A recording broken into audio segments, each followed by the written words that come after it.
Good morning. Welcome back to the Retirement Report. I'm Hank Parrott, your host. We're talking about healthcare costs and retirement, ways that you can plan for that, and this ties into everything around your planning. This is one of those pieces. It's like, okay, I've got these healthcare expenses. They could run from, say, $150,000 to $350,000 over the lifetime of average married couple age 65. Now, when it comes to these different choices that you're going to have when it comes to Medicare, planning for that out of pocket is a big part, and that's why understanding Medicare is so important as well. So let's take a look at Medicare Part B. Now this is your monthly premiums on that. Now on this chart it's showing $134. That's now up to $144 per month. Now you see how that $144 per person per month, by the way. Since I've been talking about couples, let's be clear that when it comes to Medicare, for each of you as an individual, the first cost, your Part B premium, is going to be $144 each. Okay. The next thing I mentioned, that depends on your income.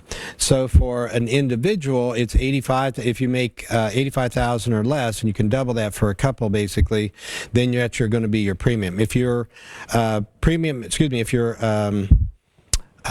income rather is between 85 to 107,000, and then you're looking at 187.5. And as you can see, for filing joint tax return, it's basically double that, and your premium would go up about over $50 a month. And then if that income was up over 107, right? 107 to 133, and again, double it for a couple, you're looking at an extra cost of $267.90. So, or that's what your out-of-pocket is, excuse me. So you're looking at, it's basically about $287 now, or $277 now. Each gap, basically, what we're looking at is how much this can affect your premium. So when you're making choices, okay, so if you're already in this income level, all right, then it is what it is. You're just going to have this additional cost. It's just understanding that and planning for it. However, for many, what happens is they get a one-time event, a sell of a property or the sell of and they have a capital gain for a rental property, for instance, that they've sold, an investment property of some sort, or maybe they've sold off some investments, some stocks or whatever.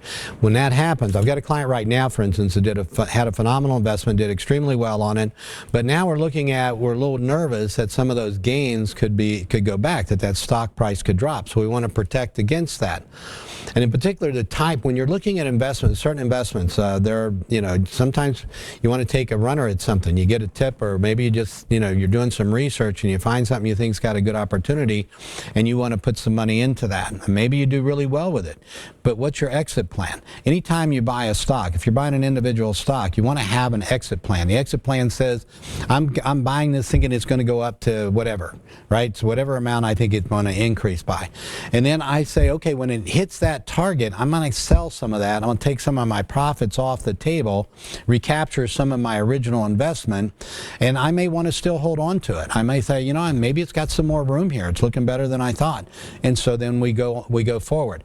In with these targets that we have established when we make an investment in a stock, we also want to have a way to cap out, reduce, put a floor under our losses. So a way to do that is we might put a stop loss order in. We might say, well, if that stock drops down a certain percentage, just sell it. I don't even want to think about it. I don't want to second guess myself. That's my decision. At that point, it gets sold. So that way I protect myself against big losses.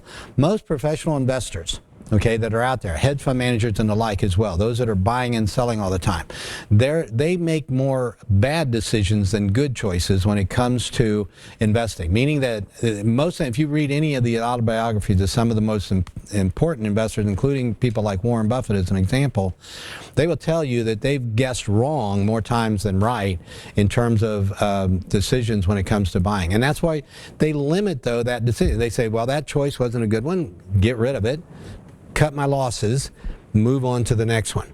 So you want to be able to recapture, again, these gains as things are going up, and to minimize losses if it goes in the wrong direction, it goes in the other direction.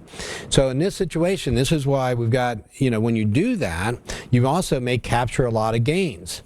And those gains can affect not just the taxes that you're going to pay on those gains, which, by the way, capital gains rates are still lower than ordinary income tax rates. So for that reason, that's still not a bad strategy. In fact, it's usually a way you can minimize taxes and potentially even get more tax efficient income in retirement is by understanding these rules. When it comes to Medicare, we just need to understand if we had a large gain in a given year, it could also cause our premiums to go up when it comes to our Medicare premiums. Part D, that's the prescription part, and prescription drug coverage is basically available two ways: standalone prescription drug plans or through Medicare Advantage plans. Medicare Advantage plans typically can give you more coverage available, and depending on the Medicare Advantage plan you take as far as what that cost might be. So look at option one though first through original Medicare. Option one, Medicare Part D, prescription drugs coverage, and this is from 2018. So when it, and this hasn't changed that much. So 95% of Medicare benefit is covered. 5% then is your copay. Then the donut hole, as they call it, where you're covering everything, and this starts at $5,000. Once $5,000 out of pocket is reached, that's when you're going to hit this donut hole where you pay 100% of everything over the next $3,750, and then your Medicare benefit kicks back in with 75% coverage. And with you still have, as you can see, a lot of gaps there as far as deductibles and copays. Now let's look at a Medigap or Medicare Supplement insurance. We'll take that slide. So on this one, you're going to pay for only your original Medicare, right? That's Part A, Part B. So keep in mind again, Part A is hospitalization, Part B is your Part A is hospitalization, I got it right? Part B is outpatient. And those two, you're going to have, again, no premium on Part A, but you still have deductible and copay, and then on Part B we have a premium plus deductible and copay. So what we want to see with that is how do you cover those deductibles and copays? All right, and the answer is a Medicare Supplement or Medicare Gap policy, they're called. These policies are offered through private insurers. There's a certain amount of them. You have certain open enrollment periods. We just got out of one, but of course if you're turning 65, no matter what time of year, you don't have to worry about open enrollment. You would qualify then.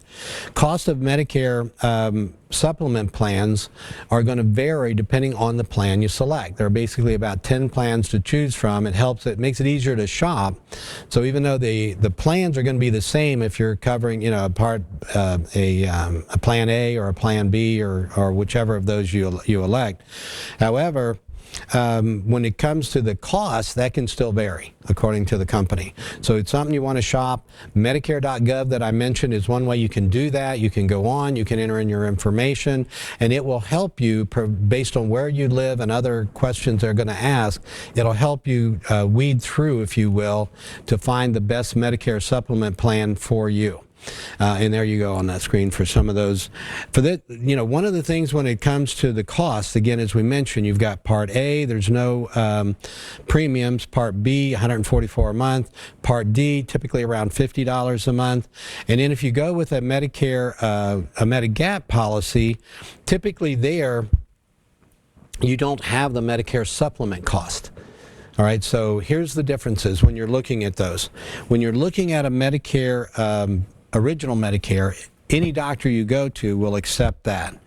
If you're looking at, on the other hand, a Medigap policy, you're going to have what's called a PPO, Preferred Provider Organization. And that just means that you've got a network, right, that you'd stay in.